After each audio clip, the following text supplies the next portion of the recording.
Poland is changing. Every year, the country celebrates its National Independence Day in the capital, Warsaw. There are parades and speeches, but in 2017, Poland's Independence Day made worldwide news because of these signs. 60,000 people showed up for a march led by nationalists and white supremacist groups. That's because they have reason to celebrate too. Poland's right-wing political party, PiS, is in power.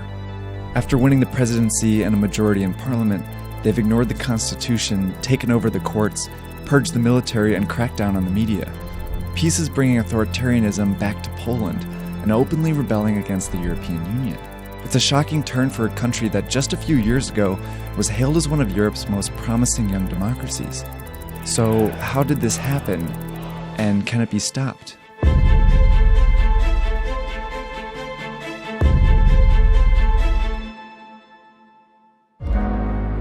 It was an old story to the people of Poland. Conquest, subjugation, enslavement. It had happened before in Poland's troubled history, but never with such inhumanity. Poland had a traumatic 20th century. It was invaded twice during World War II, first by the Germans and then by the Soviets, who re-established the country after the war, but as a communist state under their control. In fact, Soviet dictator Joseph Stalin directly contributed to a draft of Poland's constitution, which was formalized in 1952. These are his handwritten notes. For the next several decades, Poland developed very little, while it was cut off from the rest of the world. It became one of several Soviet-backed communist countries in Central and Eastern Europe that made up the Soviet bloc. That started to change in the 1980s. Polish unions started organizing huge strikes against the communist government. The movement came to be called Solidarity, and it grabbed the attention of the whole world. As part of the International Day of Solidarity with the people of Poland, we send them this message behind their wall of silence. In this time of despair, we hold out this candle of hope. In 1989, the communist government caved to the pressure and agreed to let non-communist parties run in the elections. Solidarity and Democratic candidates went on to win the majority of parliament and the presidency. They established the Republic of Poland and became the first country in Europe to topple communism. The rest of the Soviet bloc soon followed. This posed a challenge for Western Europe.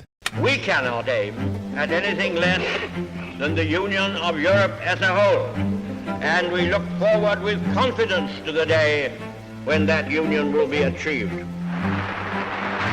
Since the end of World War II, the continent's democracies had been growing closer, signing free trade deals that became the precursor to today's European Union.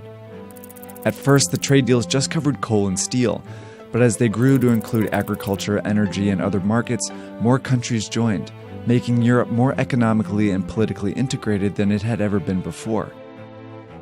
As the former Soviet bloc countries started establishing democracies of their own, Western Europe needed to find a way to include them. So in 1993, the established EU countries came up with a strict checklist for admitting new members. New member states needed to have a free market economy, respect human rights, and the rule of law.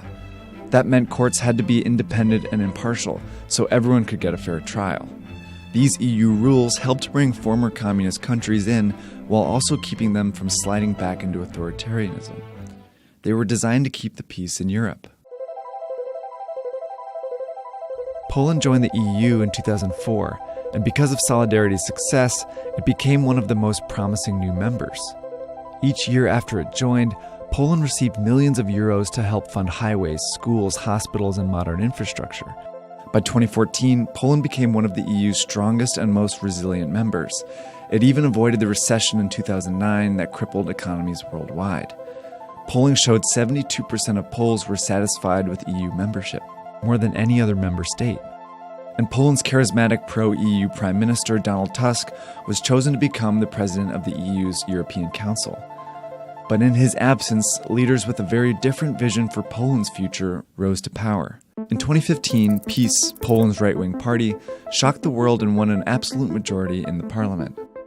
Since 2001, PiS had been led by former Solidarity leaders Lech and Jarosław Kaczynski, who felt that Poland's center-left parties had become elitist and corrupt.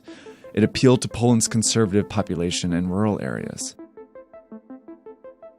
PiS only earned 38% of the vote in 2015, on par with previous election results, but after Tusk left for the EU, his coalition fell apart, making room for the right-wing party to take over.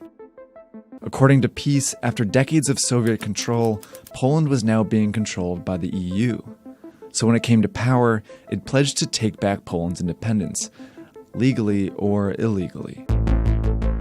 The party already controlled both houses of parliament and the presidency, so it initiated a hostile takeover of the judicial branch. First, it packed this constitutional court with loyal judges, and then forced out more than a third of the judges in this other court. Both acts were illegal under the Polish constitution, but the PiS majority parliament and presidency signed them into law anyway. The party also fired over 11,000 civil service workers and at least 280 military officers. And it started leveling fines on news organizations when it didn't like their coverage. Meanwhile, it's been using Polish nationalism to justify these moves. Remember this 2017 controversial march? A PiS politician called it a beautiful sight, while the party cracked down on protests against their authoritarian moves. As PiS tightened control on Poland, the EU issued several warnings to stop it from breaking its rules, but PiS ignored them. It is with a heavy heart that we have decided to initiate Article 7.1. But the facts leave us no choice. In December 2017, the EU invoked Article 7, its nuclear option, for the first time in its history. It allows the EU to strip a member of its voting rights if it feels it's breaking the criteria established in 1993. A significant numbers of laws have been adopted, 13 in total, which put at serious risk the independence of the judiciary and the separation of powers in Poland. The problem for the EU is that Article 7 isn't going to work. The punishment requires a unanimous vote by all EU countries, and there's one country that has sworn to protect Poland. Hungary, another former Soviet bloc country, has taken a turn towards authoritarianism under President Viktor Orban, and he vowed to veto any punishment against Poland. PiS is proving that it's possible to reap the economic benefits of EU membership while flouting the rule of law. And that has sparked an existential crisis for the EU. The rules that were written to prevent authoritarianism from ever reappearing in Europe aren't being followed, and there's not much it can do about it. The EU could try cutting off Poland's funding, but it's unclear how that would pass. So for now, the EU remains in a crisis. For decades, it's tried to keep Europe democratic. But Poland, once EU's most promising new addition, is threatening to undermine the whole thing.